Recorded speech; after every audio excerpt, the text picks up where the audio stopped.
तो पिछले एपिसोड में हमने देखा था कि युनफी सभी लोगों के साथ साइकिक फॉरेस्ट के पास पहुंच चुका होता है, जिस जगह को देखकर प्रिंसेस डर जाती है। यह देखकर लीजा फेंग बोलता है, प्रिंसेस आपको डरने की कोई जरूरत नहीं, इस जगह पर मैं आपको प्रोटेक्ट करूंगा। और अब वह आगे बढ़ता हुआ युनफी से बोलता है, मास्टर ये अगर इस जगह पर प्रिंसेस को मैं प्रोटेक्ट करूं तो आपको कोई प्रॉब्लम तो नहीं। युनफी बोलता है, मुझे इसमें क्या प्रॉब्लम हो सकती है, वैसे भी यह फॉरेस्ट फॉग से भरा हुआ है, इसमें मैं हमेशा प्रिंसेस को प्रोटेक्ट नहीं कर पाऊंगा, तो यह जिम्मेदारी मैं तुम्हें भी सौंपता हूँ। यह सुनकर लीजा फेंग काफी ज्यादा खुश होता है और अब वह सभी लोगों को लेकर साइकिक फॉरेस्ट के अंदर घुस जाता है। तभी सियाओ बोलती है, आखिर लीजा फेंग खुद को समझता क्या है और वह इस जगह पर क्या करने की कोशिश कर रहा है। युनफी बोलता है, उसे साइकिक फॉरेस्ट के बारे में काफी कुछ पता है, इसीलिए वह प्रिंसेस के सामने थोड़ा सा शो ऑफ करना चाहता है। पर लीजा फेंग को यह साइकिक फॉरेस्ट पार करना जितना आसान लग रहा है, यह उतना आसान है नहीं। तभी मोंक बोलता है, मास्टर क्या आपको इस जगह पर कुछ मिला है? युनफी बोलता है, अपनी स्पिरिचुअल आई का यूज करके देखो, तुम्हें सब कुछ पता चल जाएगा। जो सुनते ही मोंक अपनी स्पिरिचुअल आई के यूज से साइकिक फॉरेस्ट को देखने लगता है और तभी वह साइकिक फॉरेस्ट में कई सारे लोगों को देखता है। अब उन लोगों को देखते ही सियाओ बोलती है, कहीं मास्टर यह लीजा फेंग की कोई चाल तो नहीं? युनफी बोलता है, जब तक हम फॉरेस्ट के अंदर नहीं जाएंगे तब तक हमें इस बारे में पता नहीं चलेगा, तो सियाओ तुम मेरे और मंक के पीछे रहना, क्योंकि वह लोग कमजोर नहीं है।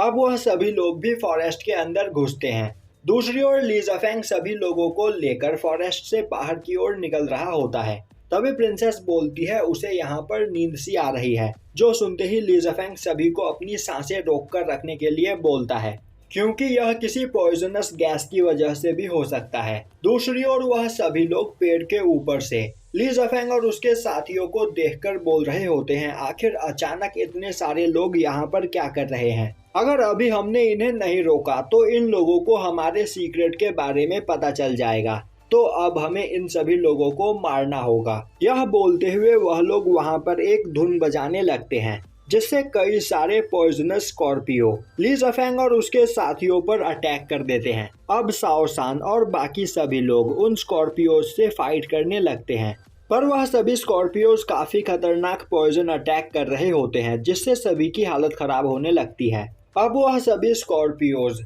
प्रिंसेस और शाओ सान पर अटैक करने ही वाले होते हैं कि तभी उस जगह पर युनफी आता हुआ उन सभी स्कॉर्पियो को मार देता है और अब वह अपनी स्काई ड्रैगन की पावर का यूज करते हुए वहां पर मौजूद सभी स्कॉर्पियोज को मार देता है। अब वहां युनफी की पावर देखकर एल्डर काफी ज्यादा हैरान होते हैं। वहीं खड़ी प्रिंसेस बोल रही होती है कि उसने नहीं सोचा था कि मास्टर ये के पास मेडिकल नॉलेज के साथ साथ इतनी खतरनाक पावर भी मौजूद होगी। और अब सिया और मंक भी अपनी पावर का यूज करते हुए उन सभी बिच्छुओं को मार देते हैं।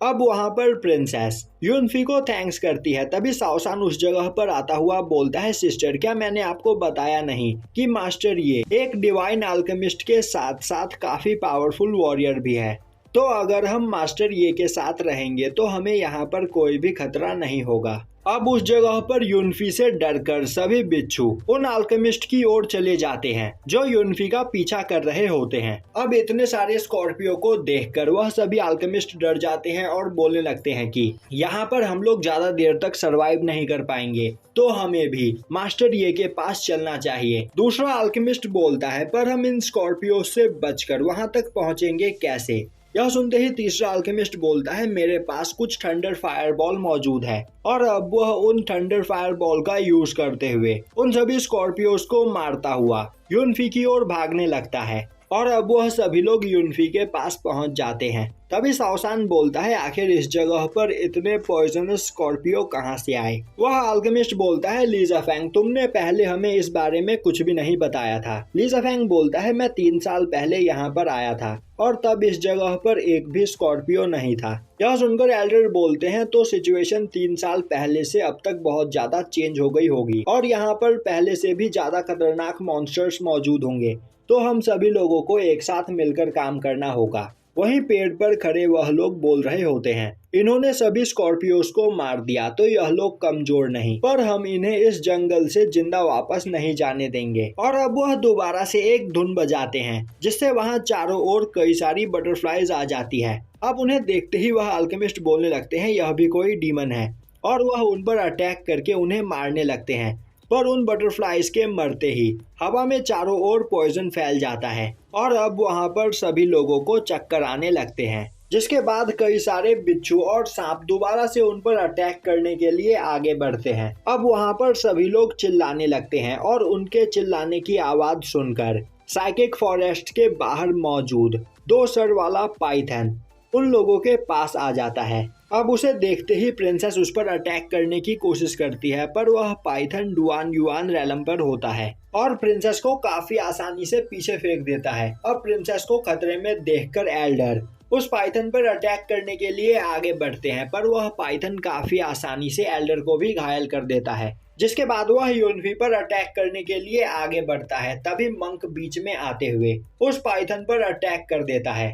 अब मंक के अटैक से उन पाइथन का अटैक डिस्ट्रॉय हो जाता है, जिसके बाद वह दोनों पाइथन अपनी पावर को मर्ज करते हुए एक साथ मंक पर अटैक करते हैं। मंक उनके अटैक को डिस्ट्रॉय करने की कोशिश करता है, पर यह करने में वह भी घायल हो जाता है। अब वह पाइथन दोबारा से सभी लोगों पर अटैक करने लगते हैं। तभी यूनफी अपनी हेवनली स्काई ड्रैगन टेक्निक का यूज करता है और उस पाइथन को मार देता है, जो देखकर एल्डर काफी ज्यादा हैरान होते हैं। तभी उन्हें फील होता है कि उन बटरफ्लाई के पॉइजन का उन पर असर होना स्टार्ट हो गया है और अब उस जगह पर सभी लोग पॉइजनाइज हो चुके होते हैं। तभी वह पेड़ पर मौजूद लोग हंसते हुए बोलते हैं तुम लोग पावरफुल हो, पर हमारे टेक्निक्स के सामने तुम कुछ भी नहीं, और अब यहाँ पर तुम्हारा मरना तय है। और अब वह सभी लोग सामने आकर अपनी मार्शल सोल का यूज करते हुए उन अल्केमिस्ट पर अटैक करने लगते हैं, जिससे वह अल्केमिस्ट काफी ज्यादा घायल हो जाते हैं। तभी यूनफी बोलता है अब टाइम आ गया है, और अब वह अपने एक ही अटैक में उस पाइथन को मार देता है और अपने साथियों के अंदर मौजूद पॉइजन को बर्न कर देता है। जिसके बाद सिया उस जगह पर मौजूद सभी सांपों और बिच्छुओं के साथ उन आदमियों को भी फ्रीज कर देती है। तभी मंक अपने 1000 स्वॉर्ड टेक्निक का यूज करते हुए वहां पर सभी लोगों को मारने लगता है। अब यह देखकर वहां मौजूद अल्केमिस्ट काफी ज्यादा हैरान होते हैं और बोलने लगते हैं अच्छा हुआ कि हमने मास्टर ये पर अटैक नहीं किया, वरना आज हमारी भी यही हालत होती। तभी वह पर्सन बोलता है आखिर इस जगह पर क्या चल रहा है, क्या तुम लोगों के ऊपर पॉइजन का असर नहीं हुआ और अब तक तुम लोग नाटक कर रहे थे। यूनफी बोलता है मैं तुम्हारे बारे में सब कुछ जानता हूँ और मैंने यह सब कुछ बस तुम्हें बाहर निकालने के लिए किया। वह पर्सन बोलता है अगर तुम्हें हमारे बारे में पता चल चुका था तो तुमने पहले ही हम पर अटैक क्यों नहीं किया। यूनफी बोलता है यह साइकिक फॉरेस्ट है और अगर मैं पहले तुम पर अटैक करने की कोशिश करता तो तुम मुझसे बचकर भागने में कामयाब हो जाते, पर अब तुम मेरे जाल में फंस चुके हो। तभी वह पर्सन वहां से भागने की कोशिश करता है, पर यूनफी अपने डिवाइन निडल का यूज करते हुए उसे कैद कर लेता है, जो देखकर वह पर्सन बोलता है मैं इस जगह पर तुम्हें कुछ बताने से अच्छा मरना पसंद करूंगा, और अब वह पॉइजन खाकर अपनी जान दे देता है। वहीं उसके सभी साथी भी उसके साथ पॉइजन खाकर वहीं पर मर जाते हैं। यूनफी बोलता है यह लोग इस फॉरेस्ट में जरूर कुछ छिपा रहे हैं, जिसे बचाने के लिए इन्होंने मरना पसंद किया। तभी वहां पर एल्डर आगे आते हुए बोलते हैं यह 6 लोग वॉर्म माउंटेन के 6 लेजेंड है। अभी अल्केमिस्ट आगे आते हुए बोलते हैं आखिर वॉर्म माउंटेन के लोग हम पर अटैक क्यों कर रहे हैं। साओसान बोलता है लीजा फैंग कहीं यह तुम्हारी कोई चाल तो नहीं, और कहीं तुम इस जगह पर इन 6 के साथ मिलकर हमें मारना तो नहीं चाहते हो। लीजा फैंग बोलता है आखिर मैं ऐसा क्यों करूंगा। तभी अल्केमिस्ट बोलता है मैं सब कुछ समझ गया, इस जगह पर तुमने इन्हें हमें मारने के लिए नहीं बल्कि मास्टर ये को मारने के लिए बुलाया था। लीजा फैंग बोलता है मैंने मास्टर ये को यहाँ पर अपने साथ मिलकर 5 कलर लोटस ढूंढने के लिए बुलाया है, और आखिर मैं मास्टर ये को क्यों मारना चाहूंगा। यूनफी बोलता है लीजा फैंग तुम्हें परेशान होने की कोई जरूरत नहीं, मुझे तुम पर यकीन है। जो सुनकर लीजा फैंग यूनफी को थैंक्स करता है। तभी सिया वहां पर आते हुए बोलती है तुम्हें खुश होने की कोई जरूरत नहीं, मास्टर को तुम में से किसी पर भी यकीन नहीं। और मास्टर तुम्हारे साथ इसीलिए आए हैं क्योंकि वह इस जगह के बारे में इंफॉर्मेशन पाना चाहते हैं, और अगर तुम में से किसी ने भी मास्टर पर अटैक करने की कोशिश की तो पलक झपकते ही मैं उसके सर के 2 टुकड़े कर दूंगी। और तुम लोगों को मैं एक बात बताना चाहती हूँ, मेरे मास्टर कोई डिवाइन अल्केमिस्ट नहीं, मेरे होम टाउन में मास्टर को एक अलग टाइटल से जाना जाता है। और यहीं पर यह एपिसोड खत्म हो जाता है।